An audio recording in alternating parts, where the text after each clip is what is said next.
एक बच्ची की माँ नहीं थी। सौतेली माँ उस बच्ची से हर काम करवाती थी। 4 बजे भोर में वह बच्ची जागकर स्कूल के समय तक हर काम करती थी। उसके बाद स्कूल जाती थी। सौतेली माँ अपने बच्चे को टिफिन देती थी, लेकिन उस बच्ची को टिफिन भी नहीं देती थी। लेकिन बच्ची को कोई एतराज नहीं था। पिता कभी महीने में कमा कर घर आता था। उस बच्ची की सौतेली माँ काफी मान जान करने लगती थी। पिता के जाने के बाद फिर वही कार्य करवाती थी। बच्ची पढ़ने में तेज थी, धीरे धीरे बड़ी हो गई। पिता को विवाह की चिंता सताने लगी। एक दिन लड़की के पिताजी बिटिया की शादी की जिक्र कर दी। सौतेली माँ ने कहा कि हमारे रिश्ते में एक लड़का है, दहेज भी नहीं लेगा, थोड़ा गरीब है, परिवार ठीक है।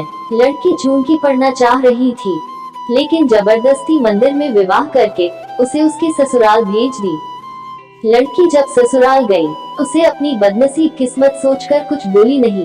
लेकिन लड़के ने कहा कि आप बुरा न मानो तो एक बात कहे। वह बोली कि आपके साथ जीवन भर रहना है, आप जो कहोगे हम मानेंगे।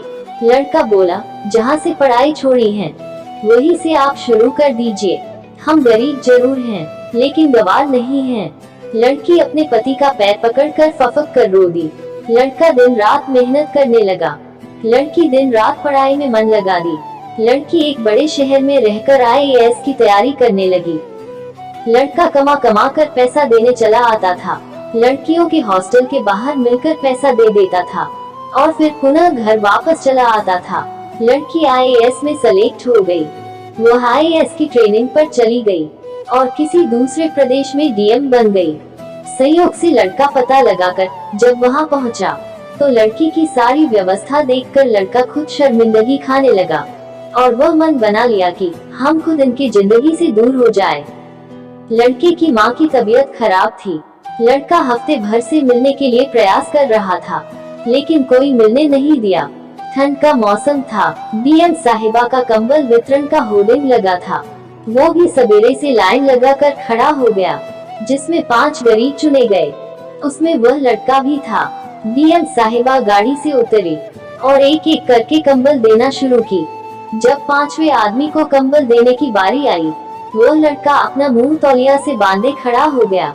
DM साहिबा जैसे ही कंबल हाथ में दी, लड़के की आंखें नम हो गई और धीरे से बोला कि साहब, हमारी माँ की तबीयत खराब है, माँ को यही लाया हूँ। आप सरकारी अस्पताल में फोन कर दीजिए, जिससे मेरी माँ का सही इलाज हो सके। DM साहिबा आवाज को पहचान ली और हाथ पकड़कर फफक कर रो पड़ी और बोली कि आप कब आए, मुझे बताए क्यों नहीं, माँ जी कहाँ हैं? उसने इशारा किया। इतने में वह खुद चल दी। अपनी गाड़ी में सबको बिठाए, अपने आवास ले गई। तत्काल सबके ठंडक के कपड़े खरीद कर लाई। लड़का बोला कि आप बहुत बड़ी अधिकारी हो गई हैं। तो वह बोली कि तो क्या हुआ, आप हमारे पति थे और हैं, आप लोग को हम कैसे भूल जाएंगे। आप मेरे लिए दिन रात मेहनत किए, आपकी देन है कि मैं यहाँ खड़ी हूँ। यह सुन लड़के की आंखें नम हो गई।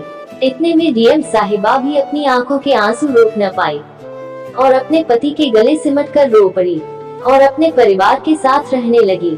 अगर आपको यह कहानी अच्छी लगी हो तो मेरे चैनल को सब्सक्राइब करें और वीडियो को लाइक, कमेंट और शेयर करें।